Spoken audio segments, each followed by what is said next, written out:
The next step that we're going to do is actually we're going to zero out this one. So here we'll call this one, we'll call this pivot 1 again. Why is it the first pivot? Because we're still using it, right? We're not done using this. And then we want to zero out, want to introduce 0 here. Okay? So we're going to multiply this on the left-hand side by a matrix. Anybody guess what type of matrix this is going to be? Another shear matrix. So we'll call this thing S. We're not sure what it is yet, so let's do this right here. 1, 3, 9, 1, 3.3,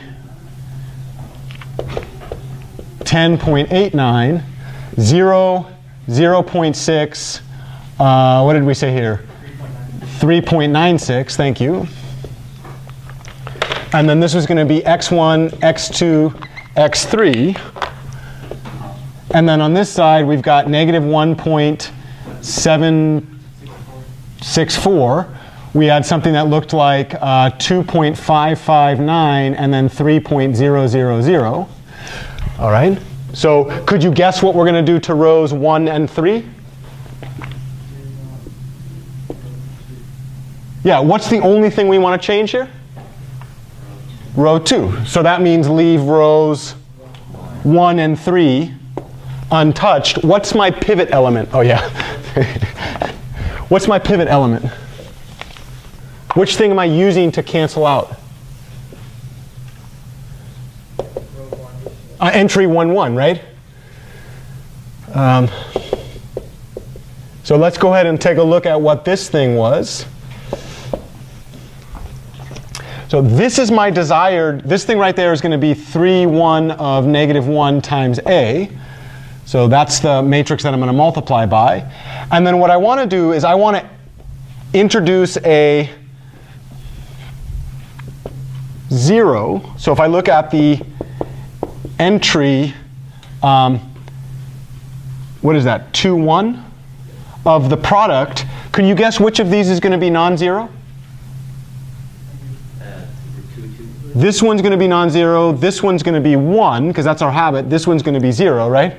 So this would be S21 of C. So if I looked at entry 2, 1, this is my desired one, of S21 of C, and then this whole matrix is the thing that I'm going to start with, 3, 1 of C times A. So right now we're grouping those together. What do I want to be true after I do this product? I want that entire thing to be 0. Okay, let's go real slow here. This entry is going to be row 2 of this thing multiplied by column 2 of whatever this one is, right? Of course it should be column 1. Sorry about that. And then I want the output to be 0, right? Okay, let's do this in general. So we know immediately this row 2 is going to look like what? C1, 0. Let's do this in general. What's definitely true about the last entry right there? It's got to be 0. It doesn't actually matter, right? Because this thing's 0, but we've already introduced the 0. And then let's just set these up generally. It's not A anymore, right? These aren't the original entries that came from A. Because, well, I guess it is in this situation because this thing hasn't been changed.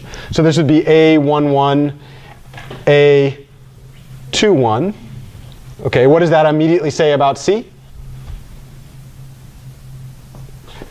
C times A11 plus A21 equals 0. So what entry should I put in C? Anybody see a pattern? What's the pattern? It's negative. Yeah, so whatever the entry was here, take this entry with a negative on it and divide it by the pivot. And that happens from within the individual column, right? Okay. All right, so what do we now know the C that we're going to fill in there? Yeah, so now we have to actually do that.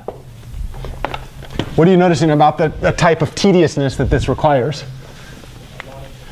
Except if you know a priori that you're going to outsource all the algebraic details to a digital computation machine that you can actually run algorithms and iterations on, is it worth the pain? Yeah.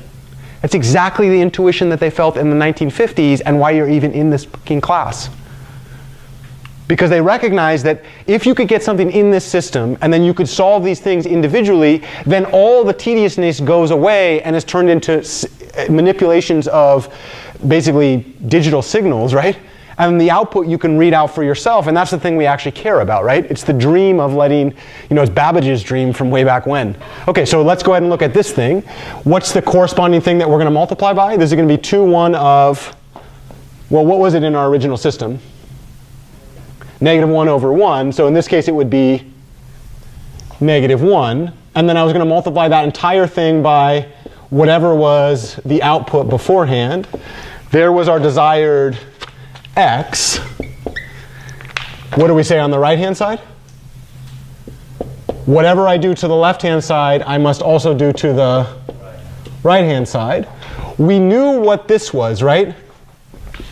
We know that this is 0, 0, 1, 0, 0, -1, 0, 0, 0, 0, 1. This thing was going to be 1, 3, 9, 1, 3.3,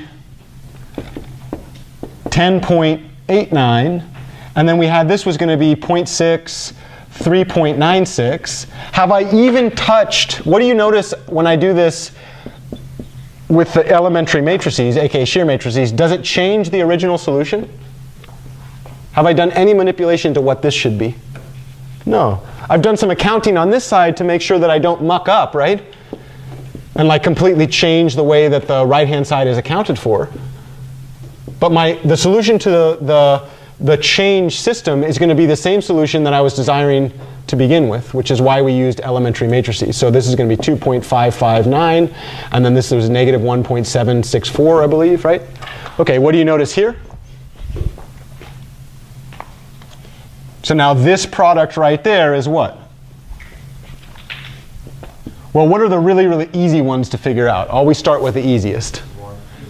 1, 3.0, 9.00. Yeah, this one's a little bit harder. I might wait on that one. Let's skip down to the easier one down there, right? What's that? Because those don't change. And then the claim was -1 plus 1, -1 times 1 plus 1 times 1 is 0. Let's do entry 2, 2. Entry 2, 2 would be row 2 times column 2. Do you see it? 0.3. Entry 2, 3 would be row 2 times column 3, which would be 1.89. Haven't changed the thing that I'm working with there. How about over here?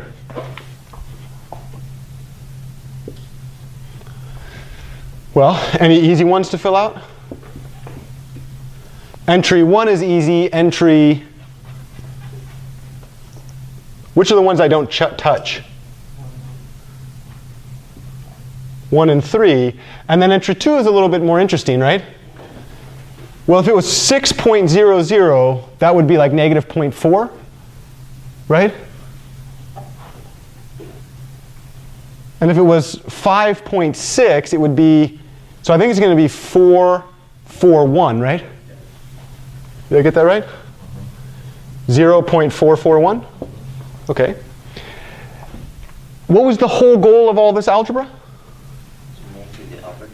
To make it upper triangular. How close are we? Just one more. So close we can smell it, right? You smell it? Smells like chicken.